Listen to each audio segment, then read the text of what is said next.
Hello everyone, welcome back to commerce channel. Debenture का जो हमारा चैप्टर है उसका आज लास्ट पॉइंट है, उसके बाद ये चैप्टर ख़त्म हो जाएगा। ओके, तो शुरू करते हैं। आज हमारा जो लास्ट पॉइंट है इलस्ट्रेशन नंबर 16, उसमें आपको क्या करना है, डिबेंचर रिडीम हो जाने के बाद आपको नई बैलेंस शीट बनानी है। मोस्टली ऐसे सम आपको ज़्यादातर तो नहीं पूछते, पर आपको पता होना चाहिए कि अगर बाय चांस ये सम आ गया तो आप क्या करोगे। ओके, ज़्यादातर आपको जो जनरल एंट्रीज वाले सम्स है वही ज़्यादा पूछेंगे, और जो अकाउंट्स बनाने हैं वो। इसमें उन्होंने आपको एक बैलेंस शीट दी है, कन्वर्टिबल डिबेंचर लिमिटेड, वही कन्वर्टिबल डिबेंचर लिमिटेड की एक बैलेंस शीट दी है। नीचे क्या बोला है उसके हिसाब से हम काम करेंगे। The debenture are due for the reduction on 1 July 2011.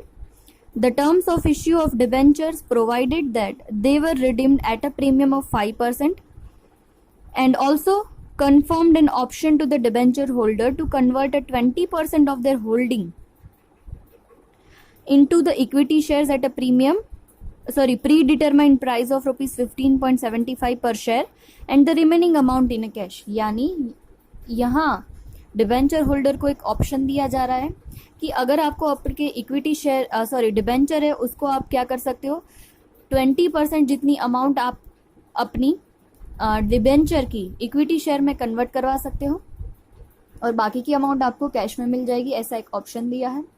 अब क्या हुआ, except for 10,000 debenture holder holding totally 25,000 debentures. यहाँ हमें डिबेंचर होल्डर से कोई मतलब नहीं है, हमें अमाउंट से मतलब है, यानी 25,000 जो डिबेंचर्स है उन्होंने ये ऑप्शन सिलेक्ट नहीं किया। And the rest of them exercise the option for the maximum conversion, यानी बाकी के जो डिबेंचर होल्डर्स थे उन्होंने ये डिसाइड किया कि हम अपना जो शेयर है वो कन्वर्ट करवा देंगे। The investments realise ₹44 lakh on a sale, यानी इन्वेस्टमेंट्स हमने सेल कर दिए हैं। All the transactions put through as on 1 July 2011. Redraft the balance sheet of the company as on 1 July 11 after giving effect to the reduction. Show your calculations in respect of the number of equity shares to be allotted and the cash payments necessary. आपको ये सारी चीज़ें हैं वो दिखानी है। यहाँ आपको बोला है सिर्फ बैलेंस शीट बनानी है, फिर हम बैलेंस शीट नहीं, पहले हम उसके लिए जर्नल एंट्रीज लिखेंगे। और यहाँ उन्होंने रिडक्शन फंड का अकाउंट नहीं बनाया, मैं आपको एडवाइस करूँगी कि आप डिबेंचर रिडक्शन फंड का अकाउंट भी बनाएंगे और उसके हिसाब से एंट्री करके फिर बैलेंस शीट बनाएंगे। ओके, तो सबसे पहले हम कैलकुलेशन कंप्लीट करते हैं। कैलकुलेशन में उन्होंने बोला था कि जो टोटल यहाँ डिबेंचर्स कितने हैं हमारे पास, 1 लाख हैं। 1 लाख कन्वर्टिबल डिबेंचर है, वो याद रखना है, ठीक है। उसमें से सिर्फ 25,000 ऐसे डिबेंचर होल्डर्स हैं जिन्होंने ये ऑप्शन सिलेक्ट नहीं किया है। तो हम कैलकुलेशन करेंगे total number of debenture ₹1 lakh, उसमें से 25,000 जो डिबेंचर हैं उन्होंने ये ऑप्शन सिलेक्ट नहीं किया है, यानी 75,000 जो डिबेंचर्स हैं उन्होंने ऑप्शन सिलेक्ट किया है। ऑप्शन क्या था, आप फिर से पढ़ोगे तो उसमें लिखा था सिर्फ 20% शेयर उनको क्या करना है, कन्वर्ट करना है इक्विटी शेयर में, और बाकी की जो अमाउंट है वो उनको क्या मिल जाएगी, इन कैश। और जो हम रीपेमेंट करते हैं वो रीपेमेंट प्रीमियम से किया है, उन्होंने बोला है 5% प्रीमियम, सो 105, सो 15,000 यहाँ 75 के 20% क्यों किए वो आपको पता चला, क्योंकि उन्होंने बोला है सिर्फ 20% शेयर ही कन्वर्ट करेंगे। सो 75,000 इंटू 20%, 15,000 शेयर डिबेंचर्स है वो कन्वर्ट हो जाएंगे शेयर्स में। 15,000 मल्टीप्लाई बाय 105 ऑप्शन वाला ये पॉइंट है, तो उसको जितनी पेमेंट करनी है 15,000 इंटू 105, तो टोटल अमाउंट आ जाएगी 15,75,000। अब हम कितने नंबर ऑफ शेयर्स देंगे, तो 15,75,000 डिवाइडेड बाय जो हमारी शेयर्स की इश्यू प्राइस है वो। तो यहाँ इश्यू प्राइस 15.75 है, तो हमें मिल जाएंगे 1 लाख जो डिबेंचर होल्डर है उनको 1 लाख शेयर्स मिलेंगे। खुद के 15,000 डिबेंचर्स के सामने उनको 1 लाख शेयर्स मिल जाएंगे। ओके, और जैसे बाकी को बोला था हम क्या देंगे, कैश देंगे। सो 1 लाख टोटल हमारे डिबेंचर्स है, उसमें से अब आप क्या माइनस करोगे, यहाँ देखो 25 माइनस नहीं करोगे, कितने माइनस करोगे, 15,000, क्योंकि 25,000 डिबेंचर में से ओनली कन्वर्ट 20% ही हुआ है। यहाँ हमने जो कन्वर्ट किया वो कितने डिबेंचर्स किए, ओनली 15,000, तो यहाँ हम माइनस भी 15,000 ही करेंगे, यानी बाकी के 85,000 डिबेंचर होल्डर को हम कैश में पेमेंट करेंगे। फिर से रिपीट कर रही हूँ, आप बोलोगे क्यों मैम 25 माइनस नहीं किया, पर आपने आगे अभी पढ़ा 25,000 डिबेंचर्स में से उनका सिर्फ 20% जो पार्ट है वो क्या होगा, शेयर में कन्वर्ट होगा, तो बाकी का जो 80% है वो उनको क्या मिलेगा, कैश में मिलेगा। तो आप देखोगे 25 में से सिर्फ कितने कन्वर्ट हुए हैं, 15,000 डिबेंचर ही कन्वर्ट हुए हैं, बाकी को हमें कैश में पेमेंट करना है। सो 1 लाख माइनस 15,000, 85,000 डिबेंचर होल्डर्स को हम कैश में पेमेंट करेंगे। सो 85,000 डिबेंचर्स मल्टीप्लाई बाय उसकी 105 जो रिडक्शन की प्राइस है, वो आंसर मिल जाएगा 89,25,000। ओके, ये अमाउंट हमें पेमेंट करनी है। हमें बैलेंस शीट बनानी है तो कैश में देखेंगे, कैश में कैसे आएगा।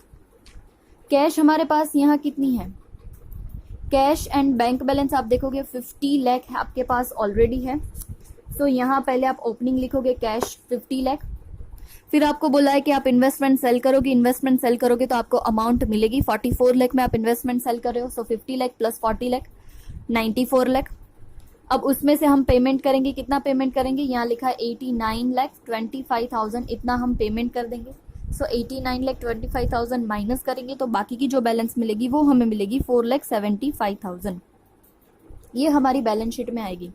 ओके, अब सबके लिए जनरल एंट्री देख लेते हैं। पहले हम जैसे करते हैं, सबसे पहले रिडक्शन के लिए एंट्री करेंगे। सो रिडक्शन के लिए जो अब डिबेंचर है वो रिडीम करेंगे तो वो डेबिट हो जाएंगे 1 लाख, और 5 लाख जो है वो प्रीमियम की अमाउंट हो जाएगी। ओके, अगर आपको सारे के सारे जो डिबेंचर्स है प्रीमियम से रिडीम हुए हैं, यानी 1 लाख इंटू 5 जो डिबेंचर रिडक्शन प्रीमियम है तो 5 लाख, और 2 डिबेंचर होल्डर टोटल हम उनको 1,05,000 की अमाउंट देंगे। अब पेमेंट करते हैं तो पेमेंट के लिए एंट्री क्या करेंगे, डिबेंचर होल्डर अकाउंट डेबिट हो जाएगा टू इक्विटी। पहले बारी बारी से एंट्री करेंगे क्योंकि पहले हम उनको इक्विटी शेयर दे रहे हैं, और इक्विटी शेयर में कितने दे रहे हैं यहाँ हमने कैलकुलेशन की है उसके हिसाब से। So debenture holder account debit 15,75,000, 15,000 जो डिबेंचर थे उसको हमने 15,000 इंटू 105 टोटल अमाउंट हमने इक्विटी शेयर में कन्वर्ट कर दी। तो debenture holder account debit 15,75,000, to equity share capital 10 lakh, और टू सिक्योरिटी प्रीमियम 5.75। आगे बोला है क्योंकि इक्विटी शेयर कैपिटल में कितनी अमाउंट जाएगी 10 रुपीज की, और बाकी का जो है वो प्रीमियम। बाकी के जो डिबेंचर होल्डर उनको हम कैश में पेमेंट करते हैं। ओके, तो उसके लिए क्या होगा, यहाँ उन्होंने दूसरी एंट्री की है वो हम कंसिडर करेंगे, debenture holder account debit 89,25,000 to bank account 89,25,000। जो बाकी के जो डिबेंचर होल्डर को हमने कैश में पेमेंट किया है उसकी कैलकुलेशन के हिसाब से ये एंट्री लिखेंगे। थर्ड, अब हम हमारा काम करेंगे, जो इन्वेस्टमेंट है वो सेल करेंगे। इन्वेस्टमेंट सेल करेंगे तो आप देखोगे कि इन्वेस्टमेंट की बैलेंस शीट में वैल्यू कितने की है, 40 लाख।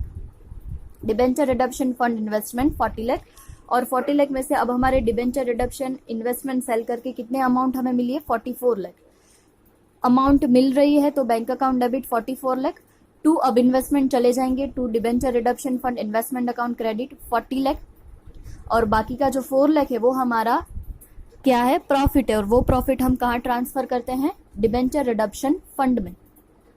ओके, तो अब आप देखोगे तो मैंने आपको पहले ही भी बोला था डिबेंचर रिडक्शन फंड अकाउंट आप क्रिएट करोगे। ओके, तो बैलेंस मैंने बैलेंस शीट में से लिखी है, फंड की credit balance brought forward 50 lakh, जो हमें प्रॉफिट अभी ट्रांसफर किया बैंक अकाउंट का प्रॉफिट 4 लाख। जैसे आपको पता है जब भी हम डिबेंचर रिडक्शन प्रीमियम होता है तो वो प्रीमियम भी क्लोज करके कहाँ लेके जाते हैं, डिबेंचर रिडक्शन फंड में।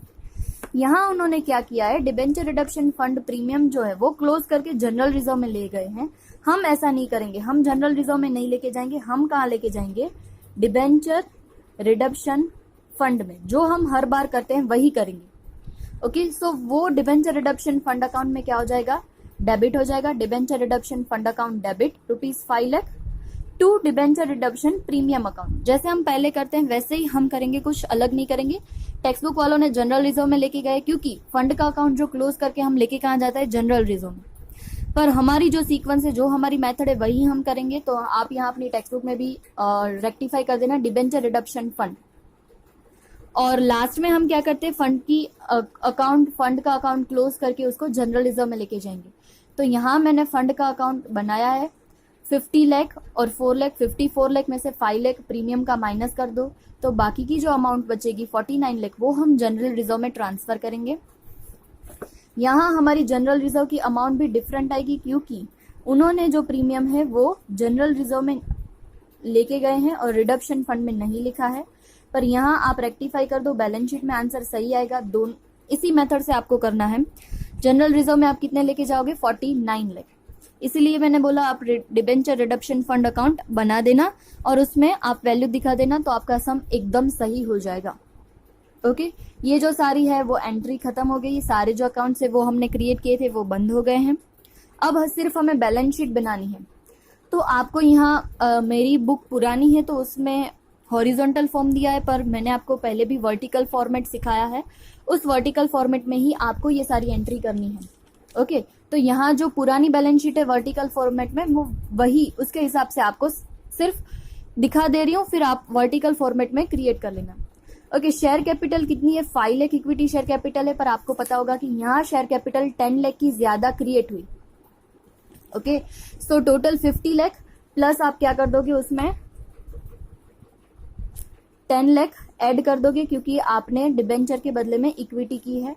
तो यहाँ आपका आंसर हो जाएगा 60 लाख। ठीक है, जनरल रिजर्व आपके पास ऑलरेडी 75 लाख है और आपने यहाँ ट्रांसफर की 49 लाख। सो 75 ऑलरेडी है, उसमें से जनरल रिजर्व और बढ़ जाएगी 45 लाख। ओके, यहाँ रिडक्शन फंड है वो तो कैंसल हो गया, क्योंकि हमारे डिबेंचर है वो सारे सेल हो गए। आप देखोगे 75 लाख प्लस 45 लाख भी करो, सॉरी 49, बाय मिस्टेक मैंने 45 लिख दिया, 49 लाख आप टोटल करोगे तो आपको यही मिलेगा 1,24 लाख।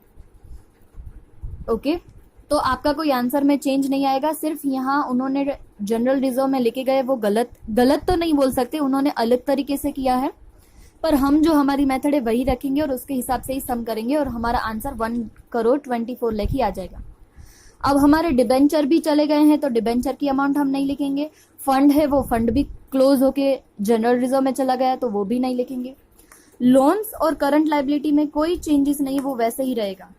ठीक है, तो आपका जो लाइबिलिटी वाला पार्ट है उसका क्या हो जाएगा 60 lakh plus general reserve of 75 lakh plus 49 lakh.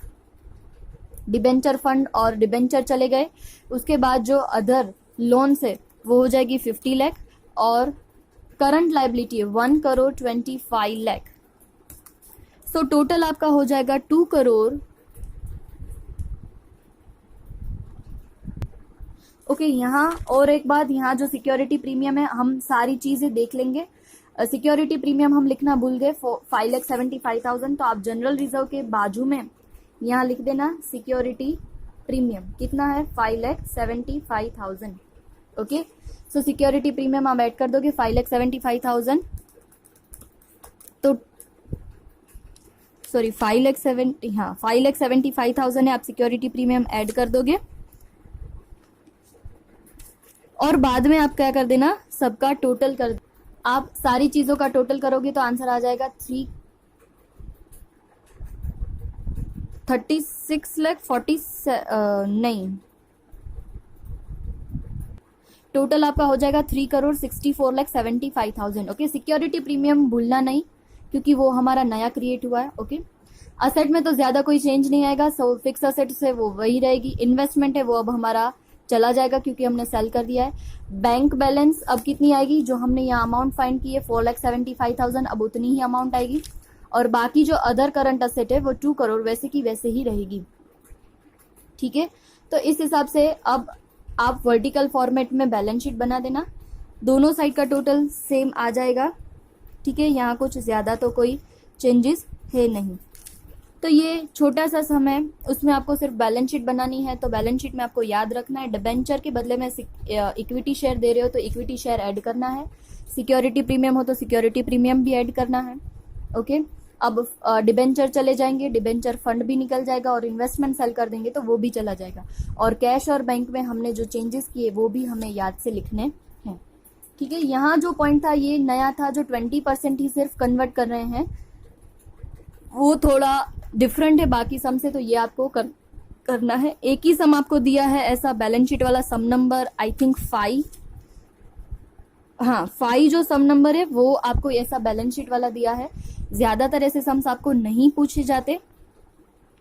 यहाँ आप मैंने जो अभी सिखाया उसी मेथड से आप ये करना, वरना आप कंफ्यूज हो जाओगे कहाँ जनरल रिजर्व ले, कहाँ डिबेंचर रिडक्शन फंड ले। हम जैसे करते हैं वही डिबेंचर रिडक्शन फंड में ही हमारा जो रिडक्शन प्रीमियम है वो लेके जाएंगे। ओके, और बाकी की अमाउंट जनरल रिजर्व में ट्रांसफर कर देंगे। सो यहाँ हमारा जो है वो चैप्टर खत्म होता है। ओके, इसके रिलेटेड अगर आपको कोई भी डाउट हो तो आप मुझे पूछ लेना, और आपका डाउट क्लियर हो जाए तो ही आप चैप्टर कंप्लीट हम करेंगे। ओके, कोई भी डाउट हो तो आप आसानी से मुझे पर्सनल में भी पूछ सकते हो या ग्रुप में डाल दो तो ग्रुप में भी आंसर मैं दे दूंगी। Okay, thank you.